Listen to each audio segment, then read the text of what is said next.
What's up, YouTube? It's your girl Ray, the one and only. Ooh, don't mind my nails. I need my nails done. I'm gonna try to keep them out the video. It's your girl Ray, the one and only, and I am back with another video. And as you can tell by the title, I'm gonna be doing a little story time, but it's not like a funny story time. It's not like a juicy story time. It's actually kind of really sad. But I decided to come on here and tell this story because it is the anniversary, the 1 year anniversary since all of this did happen. So as you could tell, I'm gonna be talking about my stepdad and how I found out that he did pass away. And this week, a year ago, makes a year since he did pass away, and since I found out. It was crazy. It was so crazy. Sometimes I'd be sitting and I'd be like, oh my God, is it even still real? Like, sometimes I'd be like, dang, like, it'd be crazy for me to like believe that it's still real. But it is life, and I don't know, it's nothing I can really do about it but to cope with it and to deal with it. So yeah, so I'm going to be talking about that. I found out a year ago, and actually found out through social media that he did pass away. And yeah, so I'm going to just get right into the video. So it all started a year ago. I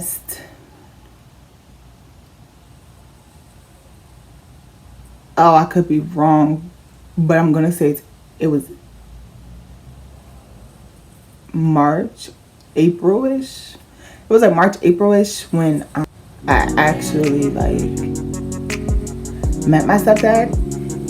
And I actually didn't even get that long with him. Like, I didn't even get to like really like spend as much time with him, but I'm grateful for the time that I did spend with him. We spent like from the time that I did spend with him all the way up until the time he died, we spent like almost every day with each other. Like, literally, like either we were physically with each other or we were like on the phone with each other. Like, and this was a man, like, yeah, he wasn't my blood father, but this was a man that was there since the day that I actually met him, you know what I'm saying? And I call him my stepdad because he called me his daughter since the very first time like I talked to him, I met him. Like, it was never like people could look at it as oh me and the guy, we could have had like relationships and things of that nature, but it was actually nobody around me even thought like that. But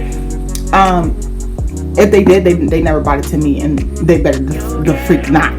They better have not at back then, because they would have got, you know.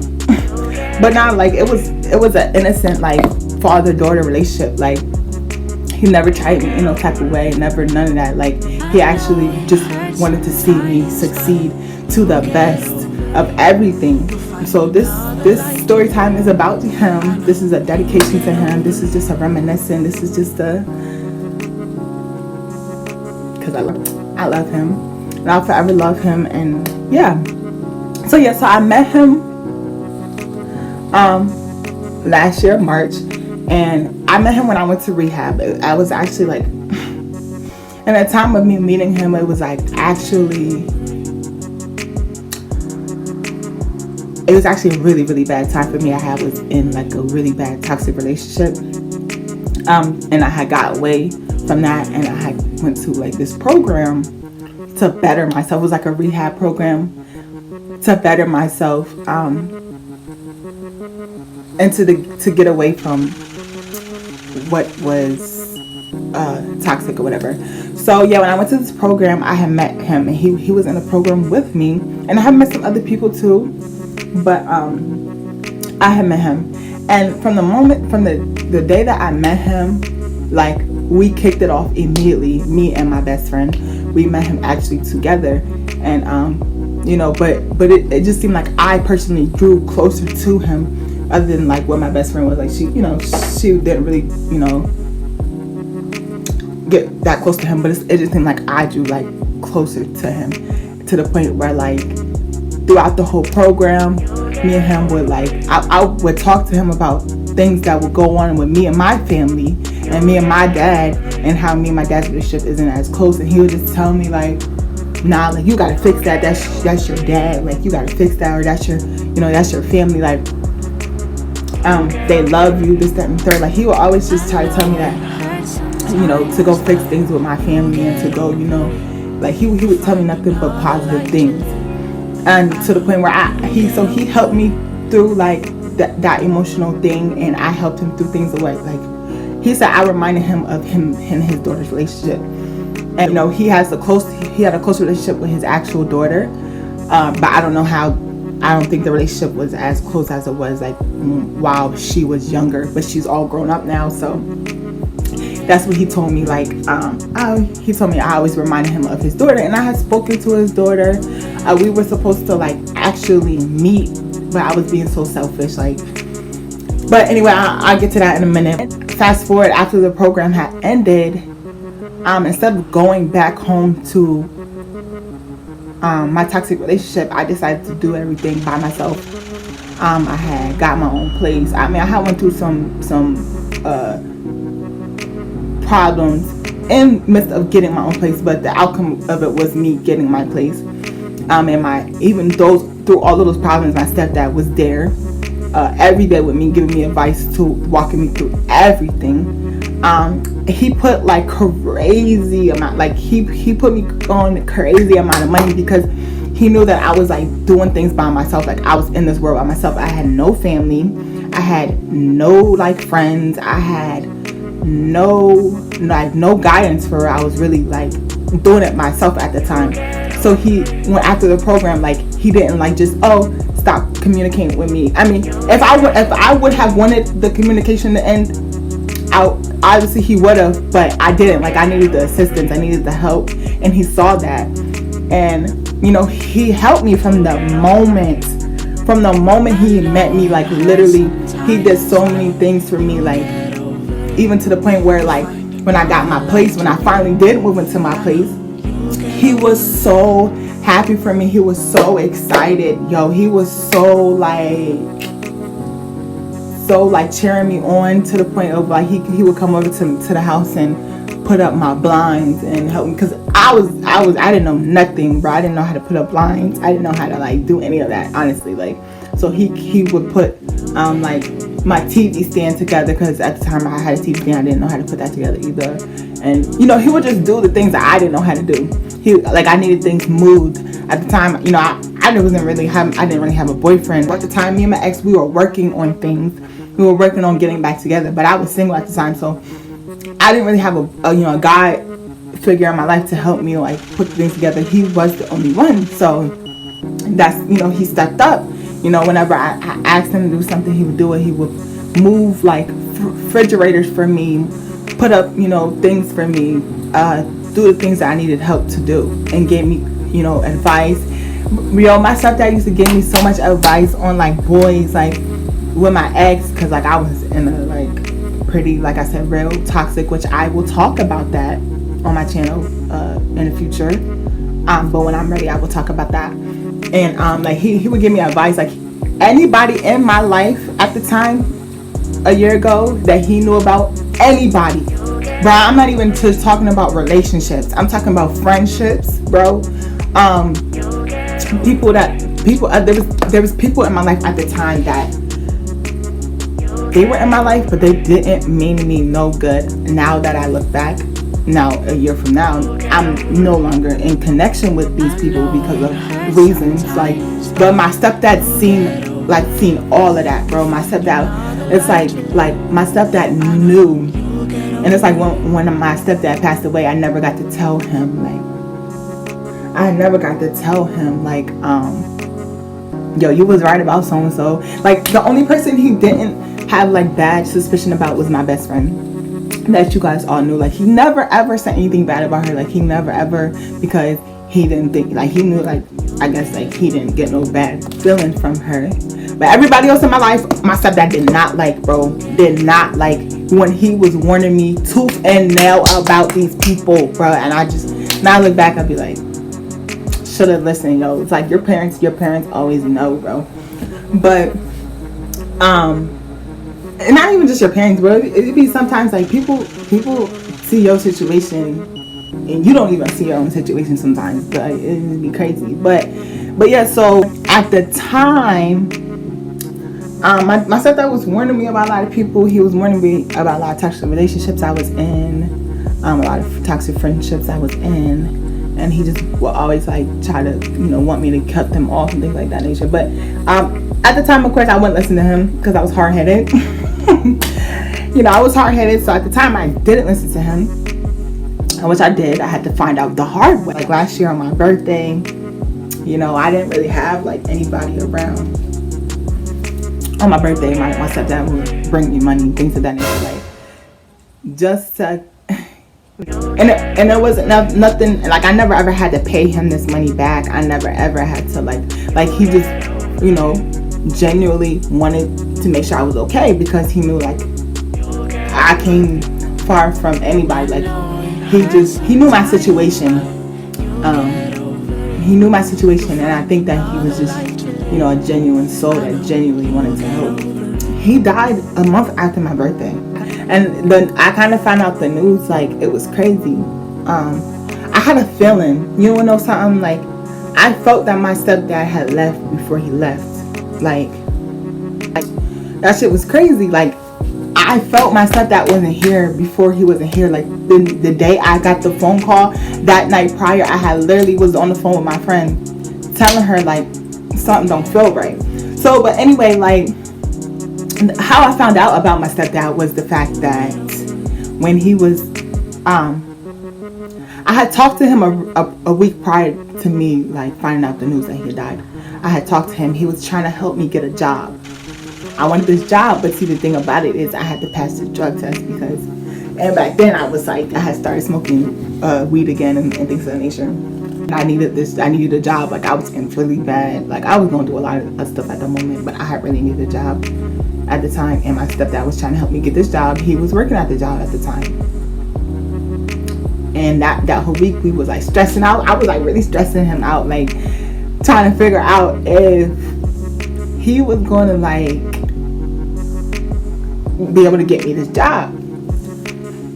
So I ended up not getting the job because I couldn't pass the drug test. But that was the last time. That wasn't the last time, but that was one of the things. So a couple of days prior to me, like, not being able to pass the drug test, I told him like, yeah, I didn't pass the drug test. I don't know. And then he was like, okay, well just keep trying or whatever, keep trying at another job, that's perfect, fine, or whatever. And he brought me a jacket to my house because where I'm from it's like really cold. I was in Pennsylvania or whatever, so it was like snowing and things of that nature around this time. It was freezing, and I didn't have like the money or like the opportunity to buy my clothes. Like, I was going through it, you feel me? Like, I didn't have the money to buy a jacket or go and do, to do the things I wanted to. And my stepdad knew that, so he helped me. He had gave me one of his jackets, and I don't have the jacket anymore because I lost it, unfortunately, with moving. When I moved up here, I kind of lost it. But he had gave me his jacket because he told me that he wanted me to have the jacket, and he said, I promise you, he said, it's not a cute jacket. It's not like girly. Because it was like, it did the job. You feel me? He was like, it's not girly. He came to my house. He brought it to me. That was the last day I ever seen my dad again. And he was like, it's not a girly jacket. It's not nothing that, you would buy at the store. Because, I'm a little. But he was like, it ain't nothing that you'll buy at the store, but it'll do the job. And I was like, I'm grateful. Like, I was so grateful to have that jacket. I don't know. But that was the last time I seen my dad when he gave me that jacket. And he was like, yeah, I got this jacket for you. because you can't be out here walking with no jacket on. He was like, I don't want you walking with no jacket on, so I brought the jacket for you. And I just chopped it up with him, and that was it. We left, and I never thought that would be the last time I seen him. So the next day, I was on the phone with my stepdad, because like I said, me and him talked a lot on the phone. If I wasn't with him, like in person, him helping me, things of that nature, if I wasn't with him in person, I would sit on the phone with him forever, and it would be innocent conversations. We would just talk like really like father, like daughter, like just talk. I would tell him my problems. At that time, I was really going through like a depressed time, so I would tell him my problems. So it would even get to the point where I used to cry on the phone with him, right? And he would, just try to encourage me.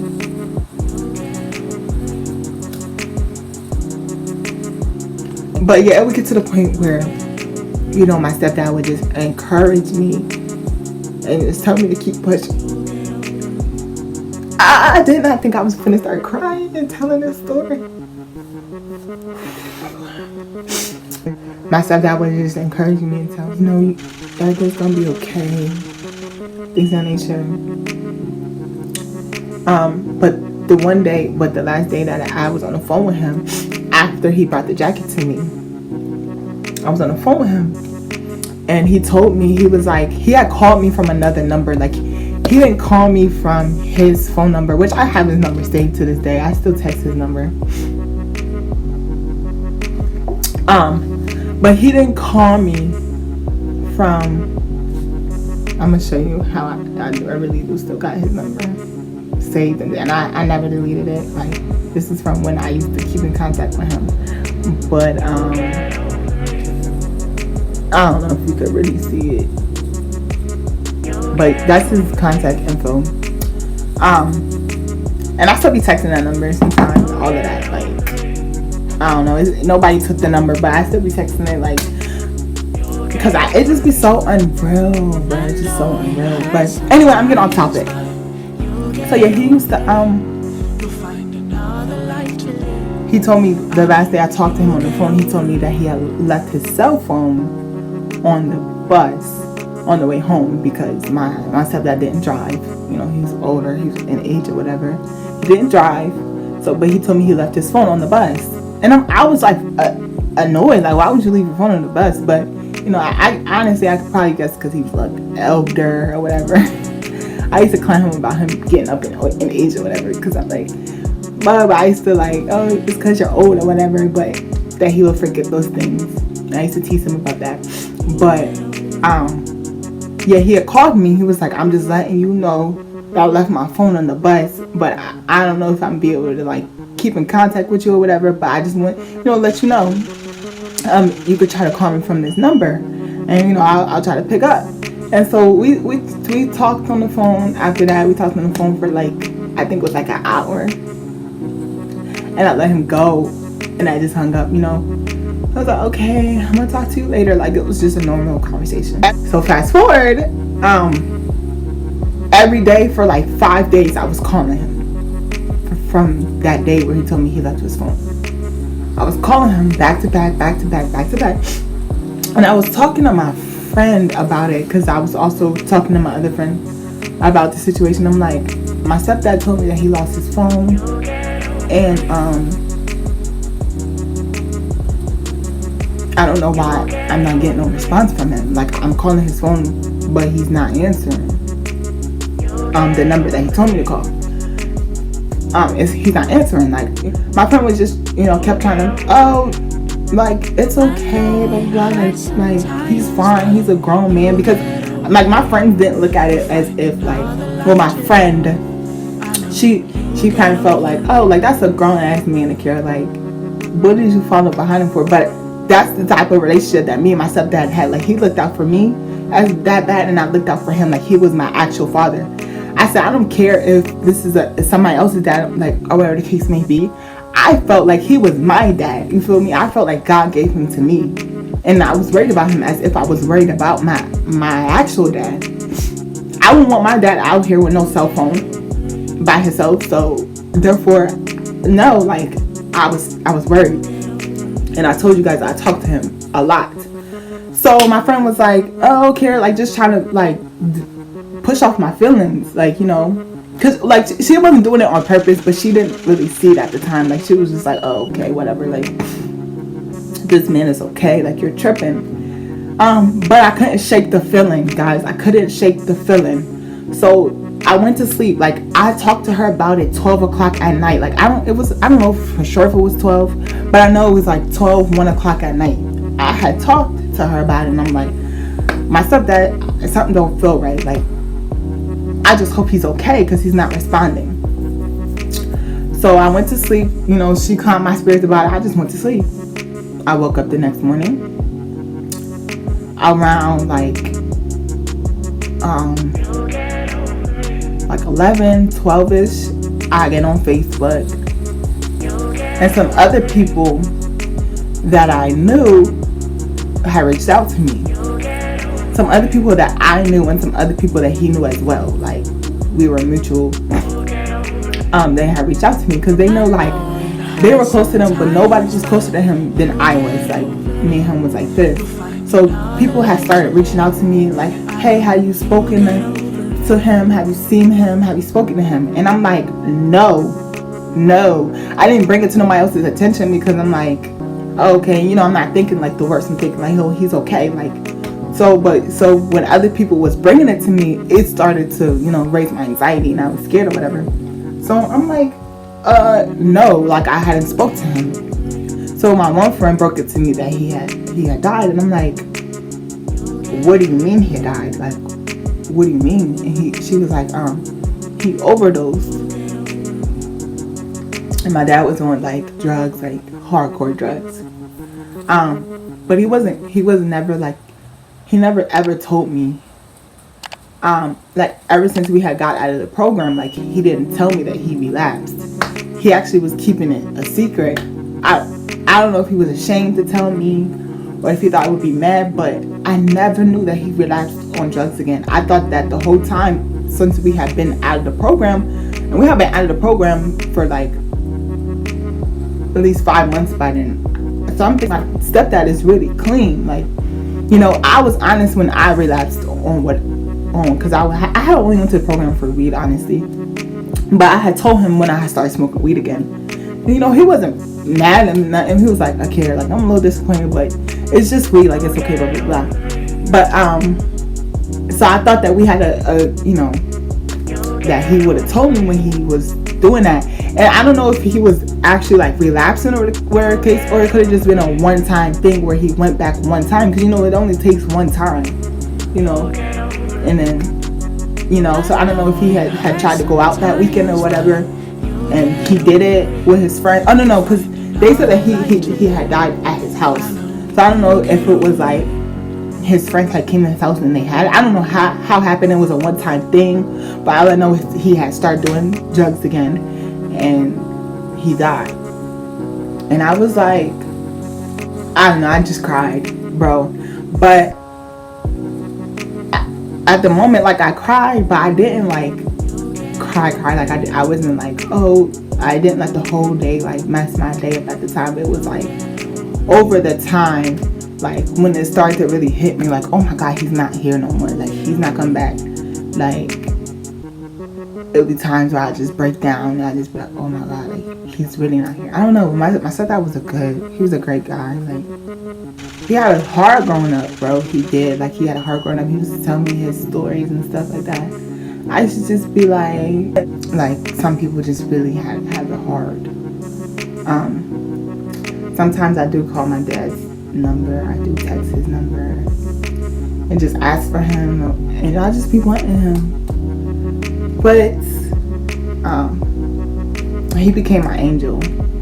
I know he's my angel, and I know he's looking over me, and I literally do this for him because he used to tell me all the time the type of person I was gonna be. He used to tell me all the time, like, Akira, you have so much potential. And it wasn't even, he wasn't even just telling me like you have potential. He used to always just tell me like, yo, you're gonna be great one day. Like I already see the drive in you. Like, he's always telling me, like, you're gonna be something one day. Like, you know, he always just make me feel like that. Like, you're gonna be something. You have so much potential. You're a bright girl. Like, you have your head on right. And so this is why it's just so important for me to, like, do everything that I say I have to do. But that's why it's so important for me to you know, move to Florida, to, you know, do things, to get out, to travel, because I feel like I'm living it for him. Because my dad had been going, like, in and out of jail since he was 8, like the penitentiaries and things like that. Like, my dad had been going in and out of jail since he was 8. He told me so. You know, he's spent his whole life in jail, like, literally. So he didn't really get to travel. He didn't really get to have fun. I mean, his traveling was when they were moving him and transporting him to different programs or jail, or, like, that was his traveling, you feel me? But he never really got to live his life. He never really got to do exactly what he wanted to do. He never really got to. He didn't really have, you know, like, the chance to dream, the chance to see his dreams go through. So that's why it's so important for me to do my YouTube shit. It's so important for me to move. It's so important for me to travel. It's so important for me to do all of these things, because I know, like, my stepdad is, like, proud of me. And I'll be sometimes just hitting, like, yo, God, like, you have kept me. And I know it's always been God watches over me, but I really do think that my stepdad is part of the watching over me, because, like, moving from miles from where you're used to all the way out here is crazy, and it's dangerous. And I'm just, and honestly, it's been a good experience since I've been out here. It was nerve-wracking at first, but it's really been a good experience. So I was really, like, it's because my stepdad was watching over me. And I might have, you know, my stepdad has always been my angel, even when he was alive, you know. And I didn't angel, like, whenever I need him, he stepped in. Whenever, like, he's always been my angel. So I know he's still my angel. I know he's still watching over me. And I always blame myself for certain things, like, oh, maybe I should have went to go, you know, because it was certain things that he wanted me to do, you know. And I always be like, but I would never, like, do those certain things, because I would be selfish. Like, it would be me. I would have other things to do, or at the time, like, and I just be like, man, I always go back and be like, man, Akira, you should have did everything that he wanted you to do, everything that he asked of you. Like, you should have did that, because, you know, I realized that I was being selfish, but,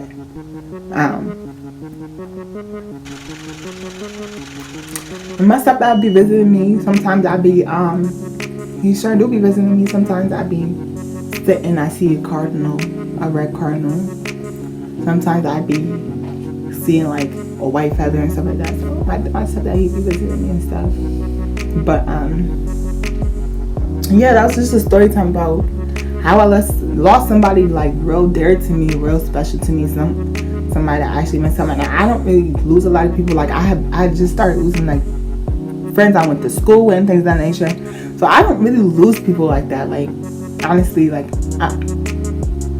you know, it's unfortunate, like, for other people that have, but me personally, I don't really go through, like, the losses physically of a person. I haven't really lost, like, my close family or anything of that nature. But him, he was the beginning of it. Like, he was like, oh my God, like, it was crazy. And I still cry to this day. But yeah, I just wanted to get on here and share that story time with you guys, because this week is his anniversary since he overdosed. And I just wanted to share it and celebrate it by hopping on here and sharing his legacy, just telling his story, just talking about him, just remembering him. So if you guys enjoyed this story time, I know it wasn't really and like it, I don't know if it was interesting to you guys or not, but it wasn't really a lit story time. I don't know, everything on the channel doesn't have to be, like, lit. Sometimes it could be me just really sharing a piece of me. And yeah, so I love you guys. I love my stepdad. I miss him dearly every single day. I miss him every day, like every day. But yeah, I love you guys. I love you, our nation. Like, comment, subscribe, join the family. Turn your post notifications on so you can get notified every time I drop a video. Yeah, I just love you guys. Let's just run this channel up. Yeah, and I love you guys. Until next time, peace.